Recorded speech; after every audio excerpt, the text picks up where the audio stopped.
আজকে বানাবো একদম ঘরোয়া স্বাদের মুরগির ঝোল, যেটা একবার খেলে মন বলে উঠবে, আহা, মার রান্না।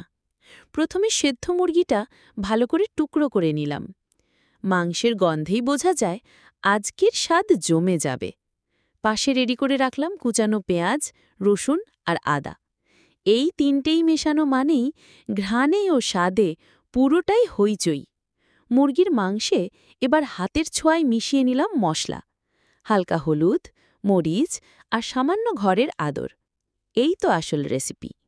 চুলায় দিয়ে যখন ঘ্রাণ বেরোবে, তখন পাশের বাসার লোকও বলবে, রে ভাই, আজকে কার বাড়িতে এমন ঝোল রান্না হয়েছে। শেষে একটু ধনেপাতা ছড়িয়ে একটা গামলা ভাত নিয়ে বসে পড়ুন। চিকেনটা মুখে দিয়ে চোখ বন্ধ করলেই এক টুকরো শৈশব যেন ফিরে আসে। শেষে যদি চান, এই লাইনটাও যোগ করতে পারেন, রেসিপিটা ভালো লাগলে একটা সাবস্ক্রাইব দিয়ে দিন। আরও স্বাদের গল্প নিয়ে আবার আসছি।